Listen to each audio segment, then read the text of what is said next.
All right. Well, it's 9 a.m. and I'd like to call the meeting to order. This telecommunication meeting of the Government Affairs and Public Information Committee on this day, Friday, April 23rd, 2021. Before we begin, please be advised this meeting is being recorded. Madam Secretary, would you please call the roll? Thank you, and good morning again, everyone. Starting with Director Garbarino. Here. Thank you. Director Hernandez. Absent Director Rodoni. Here. Thank you. Director Snyder. Here. Thank you. Vice Chair Hill. Here. Thank you. Chair Cochran. Here. Thank you. And President Barr. Yes. Thank you. Also on the line, let me confirm that number one, you have a quorum. That also on the line, and I just say, Director Hernandez, did you just join us? Yes, I'm here. Thank you. So you have a quorum, and you are a committee of the whole. Also on the line, you have Director Fredericks, Grosboll, Maston, and Theriault. Staff on the line, General Manager Dennis Mulligan. Present. Joe Wire. Yes. Thank you. Eva Bauer-Furbush. Present. Thank you. Tim Manolius. Good morning. I'm here. Thanks. Great. Thank you. Steve Miller. Present. Thank you. Mona Babauta. Present. Jim Swindler. Present. Kelly Hopper. Good morning. Thank you. And Steve Wallach is also on the line with us to provide his report. So I'm going to turn it back over to you. Okay, thank you. First, I'd like to welcome our new board members to the committee and the old ones, and our new vice chair, Mr. Hill.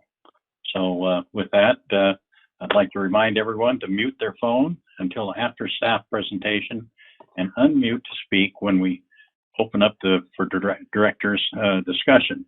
After staff's presentation, I will ask for any questions, comments, or concerns on the item. If there are questions, the secretary will call on you accordingly. After the discussion portion, we will ask for any public comment. Each page of the meeting package is numbered on the bottom right-hand corner for ease of following along. We will begin with item number 3 on the agenda, which is state update from the District Legislative Advocate Platinum Advisor, LLC. The staff report begins on page 3 of your packet, and we will have Steve Wallach from Platinum Advisors on the line to present the report. Mr. Wallach, go ahead and start your presentation. Great. Well, good morning, everybody. It's good to talk to you, and hopefully we'll be able to meet in person maybe by the next quarterly meeting. But I'll just go through the staff report that's in your agenda, a little overview of that. You know, one of the things I want to start with is with the return from spring break on the legislature. It's usually a very busy time. This year, we saw the same amount of bills introduced this year than we have in the past, even though we're still operating under kind of COVID operating restrictions in the Capitol. There's been discussions of whether that's going to force a limit on the number of bills that can be heard or moved from the Assembly to the Senate. So far, haven't seen that, but the committees seem to be so far been able to get through their agendas with enough time. So we'll keep an eye on that. And also yesterday, I mean, while Newsom selected some of Rob Bonta as the next AG, yesterday both the Senate and the Assembly confirmed that appointment. So he will be the next Attorney General for California. And I haven't seen an announcement yet for swearing in, but it's all but done. So we'll have another special election in the East Bay to fill that vacant seat. And then other items, I mean, there's been a lot of discussion now in the kind of the transportation world is the CAPTI. It's a bad name, but it stands for the Climate Action Plan for Transportation Infrastructure. This is the California Transportation Agency's effort to try and implement the governor's executive orders on climate change. So they're doing a kind of comprehensive planning effort to try and coordinate how the money that they have control over, the SB1 money, other funds, can be used to leverage and promote, you know, either greenhouse gas reductions, promoting zero emission vehicles, and other activities that they have. They did release a plan in early March and had a couple workshops since then. This document is not very long, and it's not very detailed, but it does have a lot of different proposals that are in there, and kind of rely mainly on the CPC updating its guidelines for the various SB1 programs to try and coordinate and promote more GHG rejection efforts. So the next step on this is CTC's had some workshops this week. There's one this afternoon to review it, and then the deadline to submit comments to the Transportation Agency is on May 19th, and then they plan on making some changes and then getting it released probably mid to late June, because there's a deadline to get it released to the governor and the legislature is like July 15th. So we'll be definitely keeping an eye on that, and particularly with some of the changes. I think the most controversial ones that they've kind of discussed so far is trying to direct more money to active transportation program projects. One of it's if there's a lot of demand for these projects, but there's not a whole lot of funding. They did consider, one idea is to kind of scrape off a little money from all the other pots to put more money in the ATP funds. That's kind of getting some pushback from CPC and other areas who kind of want to preserve the funding commitments that have been made for either shop programs or freight and transit and intercity rail programs that were funded through SB1. So we'll see how this goes. On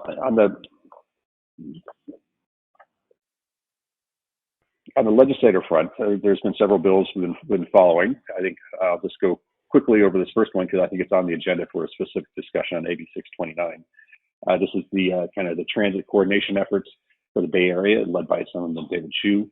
The bill, as in print, I think it'll be heard on Monday in Assembly Transportation, is kind of an outline of a lot of activities that are kind of already being tackled by MTC and transit operators across the region. It doesn't have any of the more controversial elements, such as specific proposals on transit manager and other activities regarding coordination.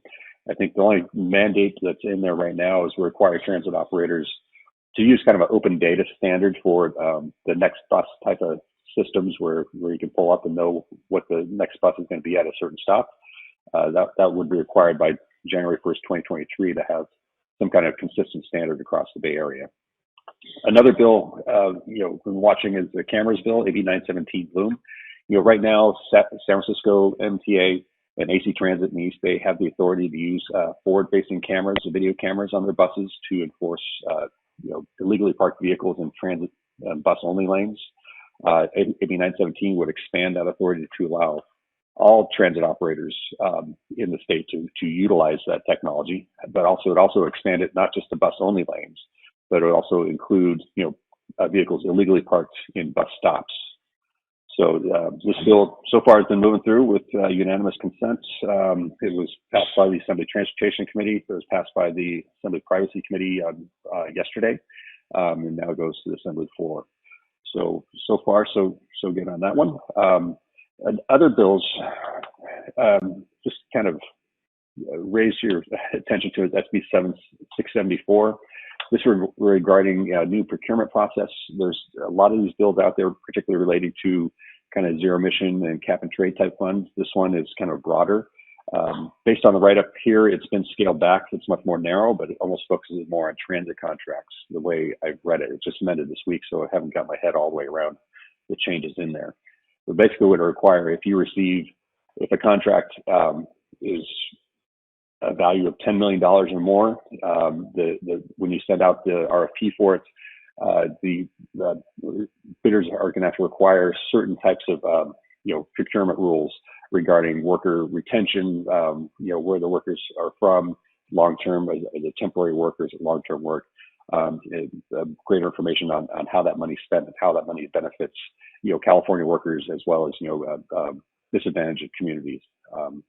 So the list of funding programs that are in the staff report has been removed from the bill. So now it's just more of a general application for different projects. And then again, the Bay Bridge Corridor, AB 455, although it was introduced by Assemblyman Bonta, Assemblyman Wicks is going to take up to be the author on this bill.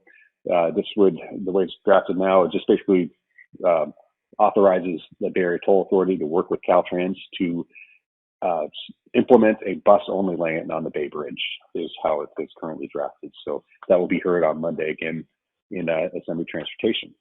A couple other bills I just wanted to kind of highlight very quickly relate to the Brown Act. With this meeting, you've had the authority to meet telephonically or with an internet-based system for this past year or so. These bills are kind of trying to address kind of a longer-term fix, put it in statute of how and when this type of technology and meeting process can work in the future. So I'm going to go a little further than that, which may cause some problems, but two bills are kind of somewhat similar. It's AB 361 Rebus. This is a bill that kind of amends the Brown Act to create a process for when an emergency is declared that you can automatically go into the a telephonic or internet-based Zoom type meeting process, and how that process needs to be renewed every 30 days, whether it's a local emergency or a state emergency. So it doesn't require an executive order anymore to waive it. And then there's AB 703 Rubio. This is another one that amends the same Brown Act code sections that would allow for almost like telephonic meetings anytime if certain conditions are met. So in existing Brown Act law, there's the ability for board members to call into meetings now if they're going to be absent, but they have to have certain procedures they have to meet in order for that to be allowed. This would amend that same section to be more broadly allowed for all board members to meet at that time. It does require, public access to the meeting to speak, addressing also ADA, any obstacles that would have to be in place. And then finally, the one that's a little more broader and a little more concerning is AB 339 Lee. This bill would basically require all meetings going forward, if they're going to be in person or not, to continue to require telephonic and internet-based options for people to participate. So they would just make the current process permanent, even if you're going to be continuing to meet in person. It also requires, translation services to be provided if notified ahead of time that will be needed. So all these bills are going to be heard next week in Assembly local governments. I'm not sure how they're going to work them all out, because they do all amend the same code sections as they move forward. The Lee bill, I think, is most concerning, mainly because of the costs that could be involved for local governments as they try to implement that, particularly if we get, back to normal in our legislative committee meetings. So with that, I'll stop there and see if you guys have any questions on anything that I went over, or other legislation, or other topics. Oh, one other third one we've just been watching very closely is SB 623 regarding clarifying existing law regarding the ability to do electronic toll collections. This has been a bill issue that's been out there for a while. Ben Allen tried it a couple years ago. Senator Newman is now taking up the charge to move this forward, and so we'll be working with the large cast of characters as that bill moves forward across the state, and trying to ensure that the electronic toll collection systems can continue to move and operate as they have been. I'll stop there now. Sorry. Okay. Thank you, Mr. Wallach, for your presentation. Now, from the directors, are there any questions?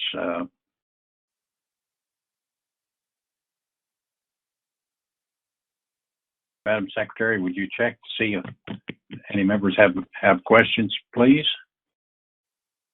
I'm not seeing any movement on my screen, so at this time, any directors with questions for Mr. Wallach? Is that Bert? I see none. No, I see none. All right. You see none.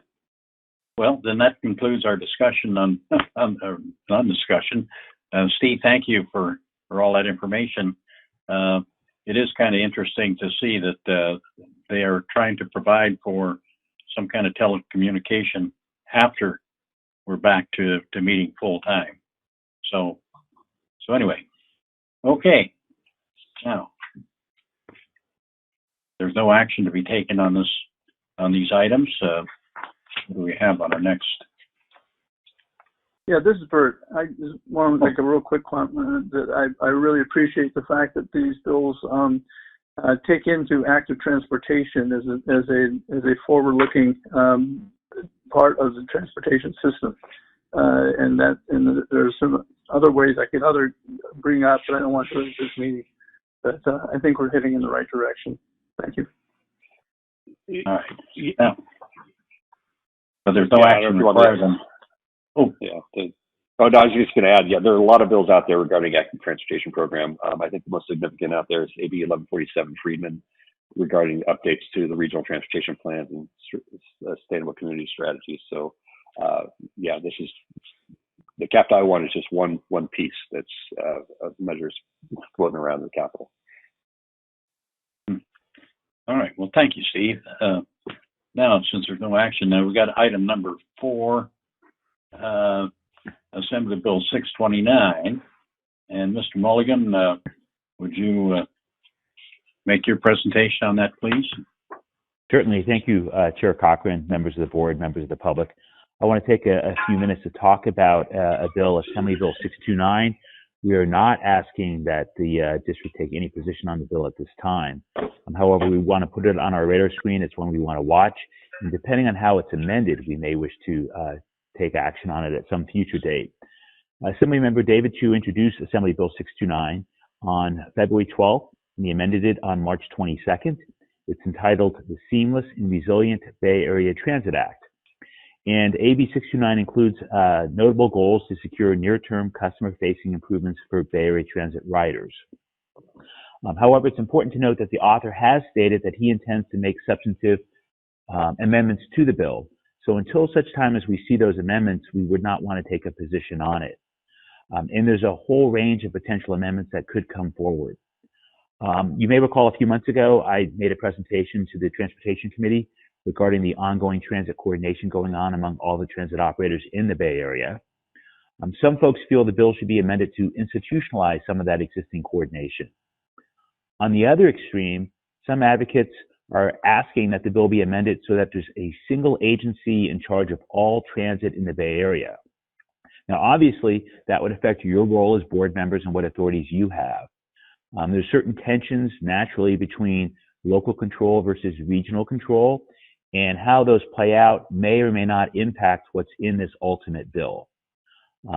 If it were to be amended to include consolidation of transit agencies, there would be complicated factors that would have to be worked out, such as funding. We use toll dollars for transit service to get cars off the Golden Gate Bridge.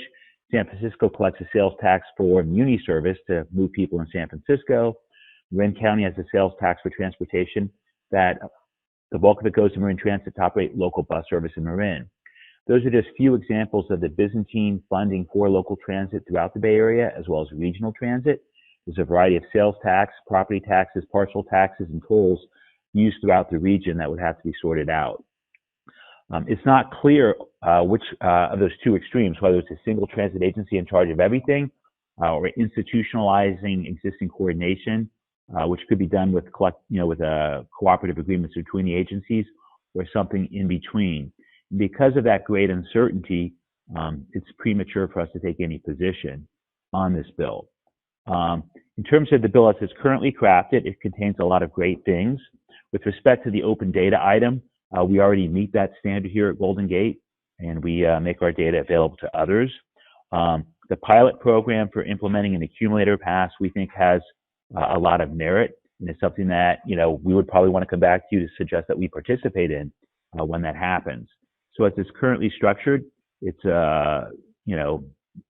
modest, notable near-term changes that we support, but we do not want to take a position recognizing that the bill will be changed drastically, possibly going forward. The author is very collaborative. He's listening to agencies. He is a member of MTC's Transit Recovery Blue Ribbon Task Force, and the transit agencies have had meetings with the author and his staff talking about what his thoughts are going forward. It's still very much a work in progress because of how some of the advocates are seeking changes to it. I thought it was important just to put that on your radar screen, that AB 629 is something that we'll watch, we'll monitor, and at some future date we may come back to the committee to take a formal position on. And with that, I'm willing and available to answer any questions you may have on this piece of legislation. Okay, thank you, Dennis. A couple things that we had talked about earlier. The bargaining units, they got to consider all of that, since there's I don't know how many agencies in the Bay Area, and then the pensions. Those are big things for those employees, and they have to be addressed if they can be addressed. So anyway, Madam Secretary, would you please call on board members to see if they have any questions? Thank you. Does anyone have any questions for Mr. Mulligan on this item? Yeah, this is Dick. I have a question. Got it. Okay, we're going to start with Director Grosboll and then Director Hill. Director Grosboll, go ahead. Dennis, isn't our situation a little bit different? We're the only Bay Area transit system that has a unique, separate substantive issue, which is the bridge. Does anybody else have a similar situation? And two, I'm just curious if any of the other Bay Area transit agencies have taken a position on the legislation yet. I think one agency's taken a support position. That is WIDA. Most agencies are taking a wait-and-see approach to the legislation. Each transit agency in the Bay Area is unique. They've evolved over time, but we are the only one that manages a corridor in its entirety. If you want to get from Marin and Sonoma to San Francisco, it's the district's bridge, bus, or ferry. So that is very, very unique. However, the advocates, in a rather simplified vision that is problematic for some of the reasons that Chair Cochran pointed out, such as collective bargaining agreements, pensions, and funding, feel that a lot of problems would be solved if you had one czar, one agency, with a board that basically oversaw and set direction for transit all throughout the region. I personally believe that it's a somewhat naive position. There's certainly some opportunities, I think, in the Bay Area for coordination of services. But a lot of that already happens. We bought 67 hybrid electric buses last year. We did not put out an RFP. We piggybacked on a procurement done by County Connection in Contra Costa County, as did about a dozen other transit operators. We coordinate a lot already in the Bay Area.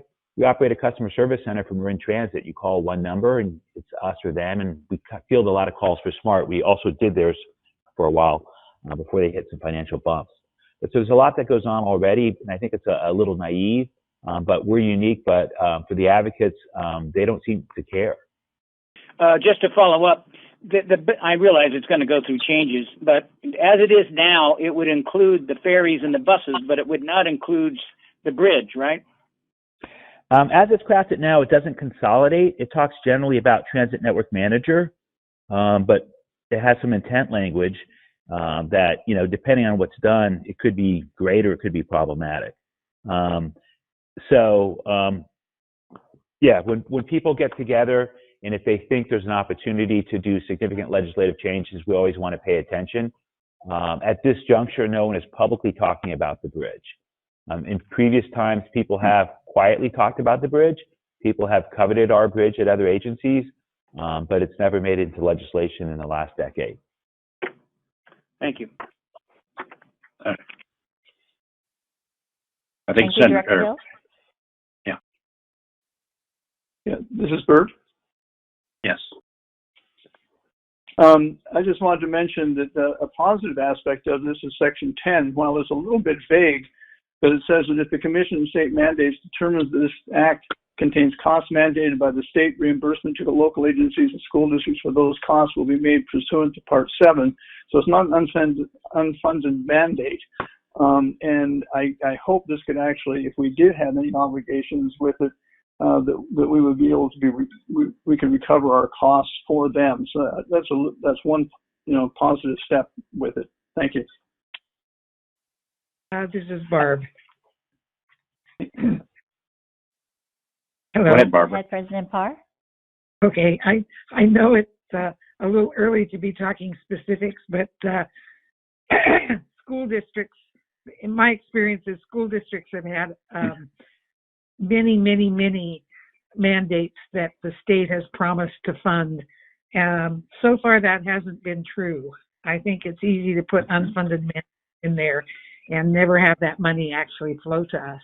So I would encourage Dennis and the legislative folks to pay close attention to that and maybe do some sort of an analysis of the mandates that the state thinks they're going to fund, how many actually get funded before we count on their money.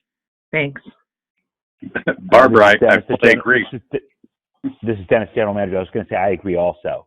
That's standard language that appears in lots of bills, and historically it has not necessarily resulted in people receiving money for their additional costs.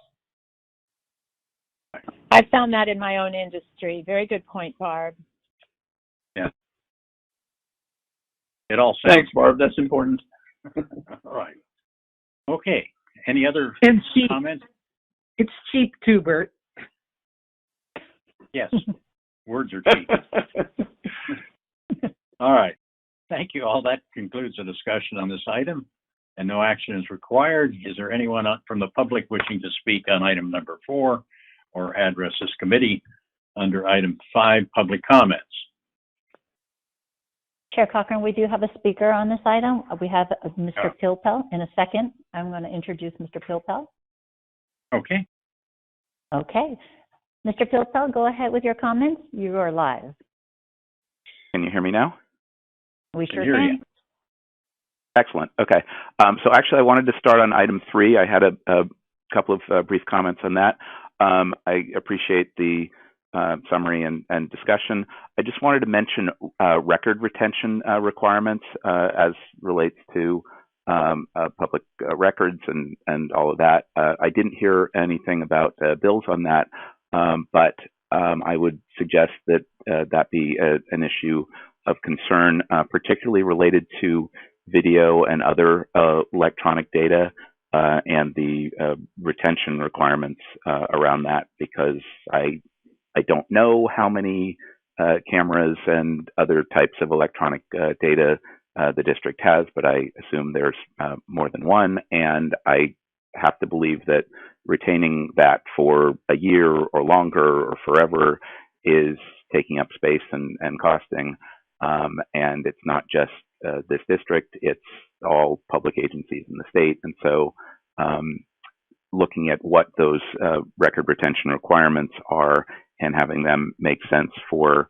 the intended purpose, and on the other side, the cost and the issues about that retention, I think are sort of important. So I would just encourage you to have that on the radar screen. And I do appreciate the other discussion about the Brown Act bills. I've made a note, AB 361 and AB 703, and the all-electronic tolling bill, SB 623. So thanks for noting them. Can I move on to item 4? Sure, please. Okay, thanks. I also very much appreciate the discussion on this bill. I think I asked for this last month or the month before, so I appreciate that it's before you. I think that there are things that the district can do now to promote coordination, and I've said some of this in the past. For example, I would have local bus fares in San Francisco and Sonoma tied to the local operators. Right now, the district charges more for service in San Francisco and in Sonoma County than the comparable local operators. It's not much in terms of total revenue for the district, a couple $100,000 annually, but I think leveling that off with SFMTA and Sonoma County Transit would be good for passengers and promote coordination. I also support more coordination with Marin Transit, SMART, Petaluma Transit, Santa Rosa City Bus, and Sonoma County Transit on operations, possibly on maintenance and facilities. I think that there are a number of areas that can and should be explored there. I would discuss those areas in general, but I would also document existing efforts, as the general manager just discussed. There's a lot that already happens.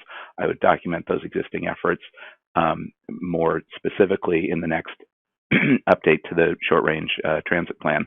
I think that's a great place to do that. I do support more coordination in the Bay Area, but I oppose reducing to a single transit operator in the Bay Area. I think, as you've very well pointed out, there are problems with doing that. Labor issues, different jurisdictions, sales taxes, all kinds of reasons.